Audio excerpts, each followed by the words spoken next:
श्री सद्गुरु महाराज की जय। महर्षि संत सेवी प्रवचन पीयूष से। महर्षि संत सेवी परमहंस की संक्षिप्त जीवनी। हमारा भारतवर्ष भी शून्य प्रतीत होने लगेगा यदि व्यास, वाल्मीकि, सुखदेव, नारद, याज्ञवल्क्य, जनक, वशिष्ठ, दधीची, बुद्ध, महावीर, शंकर, रामानुज, मध्व चैतन्य, नानक, कबीर, सूर, तुलसी, नंभलवार, माणिक्य वासगर, ज्ञानदेव, तुकाराम और ज्ञान संबंध, रामकृष्ण, संत तुलसी साहब, संत बाबा देवी साहब, महर्षि में ही महर्षि संत सेवी प्रभृति संतों को उसके इतिहास में से निकाल दिया जाए। संत ही भारतवर्ष के स्मृतिकार हैं, संत ही उसके कवि हैं, संत ही उसके संदेश वाहक हैं और संत ही उसकी संतान को प्रेम, ज्ञान और शांति का पाठ पढ़ाने वाले हैं। उन संतों को हमारा बार बार प्रणाम है। संत ही मानव जाति के प्राण हैं। संत ही संसार रूपी पादप के अमृत फल है। संत ही सभ्य समाज को प्रकाश देने वाले प्रदीप हैं। वे ही पाप ताप से पीड़ित मानव जाति को ऊपर उठाने वाली शक्ति है। संसार में पाप बढ़ जाने से ही संत और भगवंत अवतरित होते हैं। भगवान श्री कृष्ण ने गीता में कहा है, यदा यदा ही धर्मस्य ग्लानि भवति भारत अभ्युत्थान धर्मस्य तदात्मानं सृजाम्यहं परित्राणाय साधूनां विनाशाय च दुष्कृतां धर्म संस्थापनार्थाय संभवामि युगे युगे। महायोगेश्वर भगवान के अनुसार धर्म उद्धार एवं स्थापना के निमित्त संत भगवंत आवश्यकतानुकूल रूप धारण कर अवतार लेते रहते हैं। आज महर्षि संत सेवी परमहंस जी महाराज इसी श्रृंखला की कड़ी के रूप में भारत के साथ साथ सारे विश्व को सत्य धर्म के सही अनुभूत और युक्ति युक्त मार्ग का संदेश दिए हैं। भारतीय धर्म साधना के इतिहास में सर्वधर्म समन्वयकारी संत के रूप में महर्षि संत सेवी परमहंस जी महाराज का अद्वितीय स्थान बना रहेगा। ऐसे महान संतों के माता पिता एवं वंश भी धन्य है। इसीलिए संत पलटू साहब ने कहा है, धन जननी जिन जाया है सुत संत सखीरी।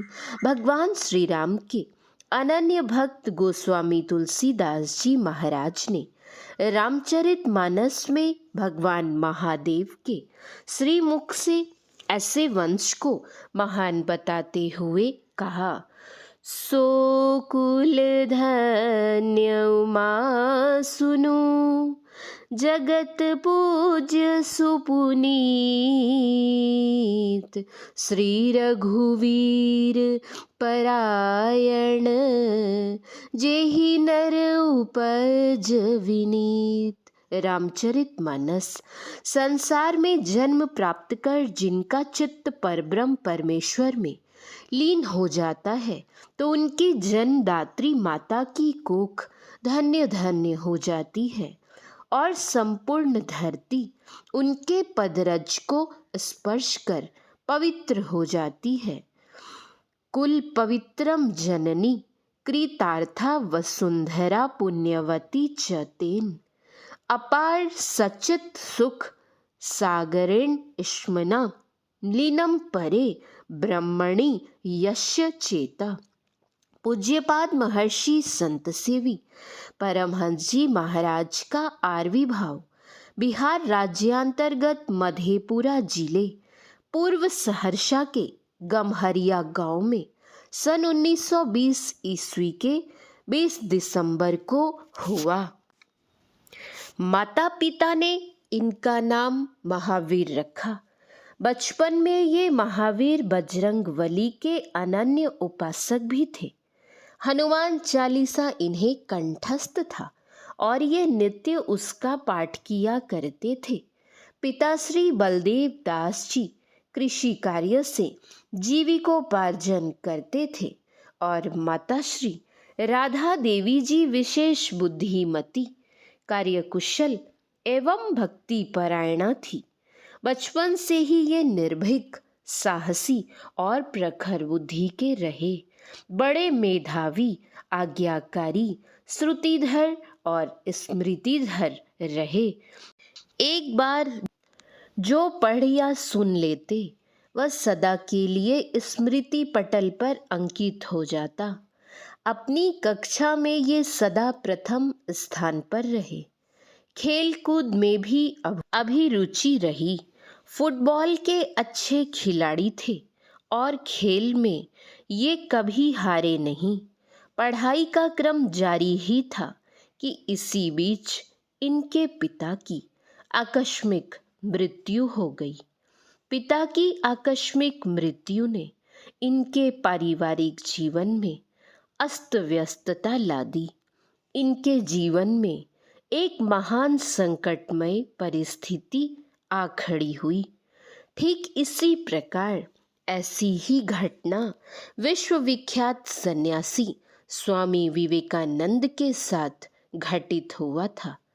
महर्षि संत सेवी परमहंस जी महाराज की शिक्षा मिडिल तक ही हो पाई। ये आगे नहीं पढ़ सके। घरेलू खर्च के लिए इन्होंने छात्रों को ट्यूशन पढ़ाना आरंभ किया। सुचरित, परिश्रमी, प्रतिभा संपन्न तो थे ही, अतः अभिभावकों ने अपने बच्चों को इनके हवाले करने में जरा भी संकोच नहीं किया। एक समय की बात है, ये अररिया जिला पूर्व पूर्णिया के सैदाबाद ग्राम में अध्यापन कार्य करते थे। जहाँ से कुछ दूरी पर कनखुदिया गांव में मार्च 1938 ईस्वी में बाबा लक्ष्मण दास जी ने सद्गुरु महर्षि में ही परमहंस जी महाराज की स्वीकृति पाकर मास ध्यानाभ्यास का आयोजन किया था। महर्षि जी वहाँ मास भर ठहरे थे। यह शुभ अवसर जान इनके अंदर पड़ा। भक्ति बीज प्रस्फुटित हो चला। भक्ति की ज्वाला तेज हो गई। ये उनके दर्शनार्थ चल पड़े। वहाँ सद्गुरु महर्षि में ही के शरणागत हो इन्होंने भजन भेद लेने की इच्छा व्यक्त की। गुरु ने शिष्य की पात्रता को पहचाना। आध्यात्मिक मार्ग पर अग्रसर होने की उत्सुकता देखकर महर्षि मेही ने इन्हें 29 मार्च 1939 ईस्वी में मानस जप, मानस ध्यान और दृष्टि योग की दीक्षा दी। इन्होंने पुनः इच्छा व्यक्त की कि गुरुदेव इस तुच्छ सेवक को अपने चरणों में रख लेने की कृपा करें। गुरुदेव का उत्तर था, आप जो कर रहे हैं करें, समय पर बुलाऊंगा। गुरुदेव का स्पष्ट संकेत था कि अभी आप अध्यापन कार्य करते हुए विधवा माँ की देखभाल और उनकी सेवा में अभी समय दें। कुछ दिन ठहरकर आप वहाँ से आने लगे। आते वक्त आप गुरुदेव के पास गए और श्रद्धा भक्ति पूर्वक प्रणाम किया। गुरुदेव ने आपको करुणा और कृपा दृष्टि से अपाद मस्तक निहारा। उनसे अनुमति प्राप्त कर आप सैदाबाद चले आए, जहाँ अध्यापन कार्य करते थे। श्री सद्गुरु महाराज की जय। महर्षि संत सेवी परमहंस जी महाराज की संक्षिप्त जीवनी का कुछ अंश पढ़ा गया है। श्री सद्गुरु महाराज की जय। श्री सद्गुरु महाराज की जय। श्री सद्गुरु महाराज की जय।